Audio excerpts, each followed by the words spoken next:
Well, the micro in our name stands for microbes.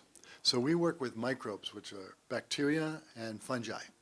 And amazingly, these bacteria and fungi make sometimes 60 different chemicals in doing whatever they do when they're alive. Different chemicals. And most of those, about 95% of those, have never been discovered or seen.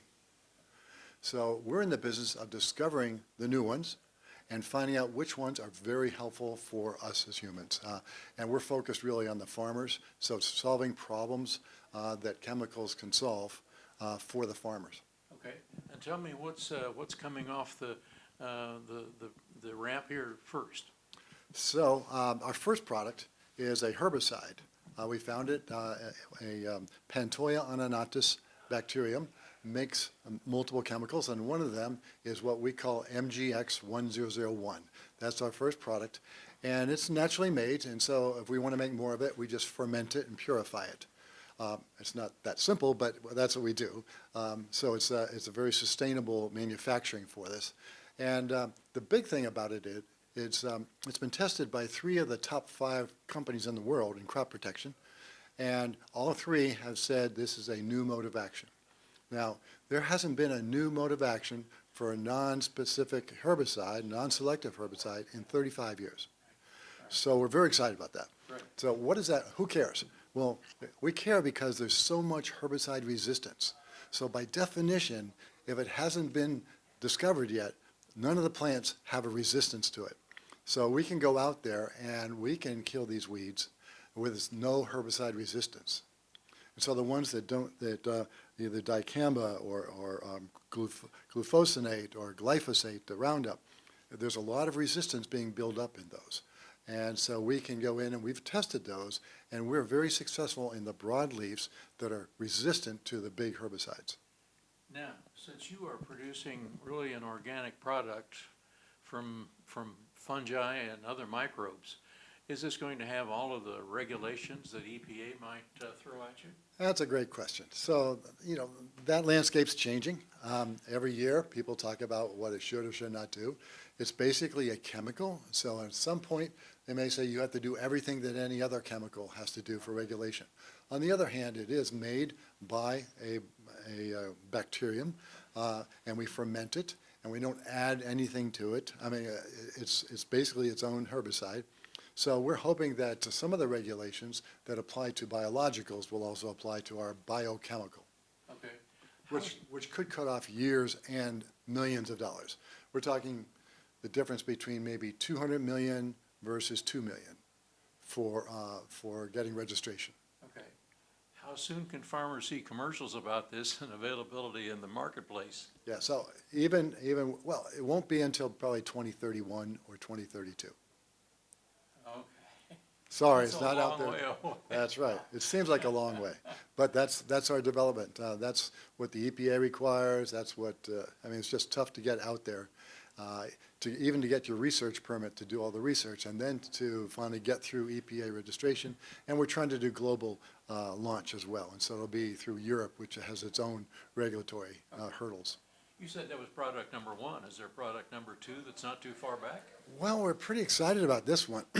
Product number 2, we just filed the provisional patent, and this one is a anthelmintic. Now, a lot of folks may not know ranchers know what it is. An anthelmintic basically is an anti-worm or a dewormer. So it's for parasites, specifically nematodes. Now, we found activity, again, we found it, a fungi, a fungal strain makes this chemical, and it's very active against these worms. Now, there are really only 3 major classes of dewormers. I'll just call it dewormers. And this one seems to be its own class, but we have a lot of testing still to go. But if that's the case, it's been 30 or more years since they've had a new class, and there is huge resistance. For instance, goats and sheep, somewhere between 80 and 90% of goats and sheep have worms in them that are resistant to the 3 classes. That's huge. Now, this could also work. There's a huge problem with dog hookworm. It's growing tremendously in the last 2 years. There are also millions and millions of people in the world that have parasite problems where the drugs, same category, same classes, these drugs aren't working because they're resistant. So we could be working in humans, in companion pets, and also in livestock. One other way it could work is soybeans are really hampered by cyst nematode, right?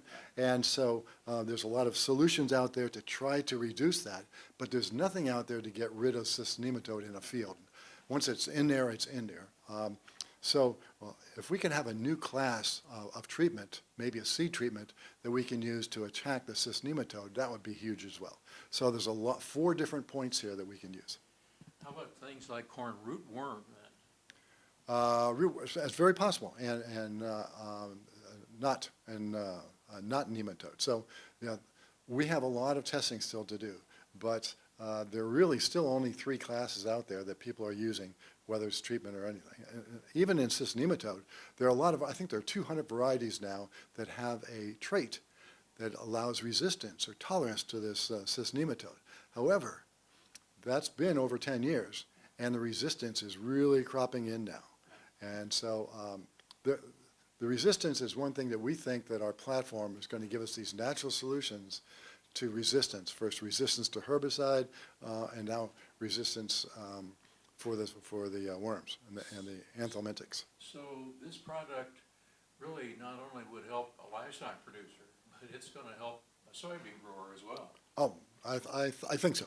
Right now, they're all completely different markets and completely different formulations probably. So there's a lot of work and a lot of what ifs and tests we still have to do. Okay, but have regulators been fairly friendly then to what you're doing? They're optimistic, but still a lot of work. Still years ahead for getting regulatory approval.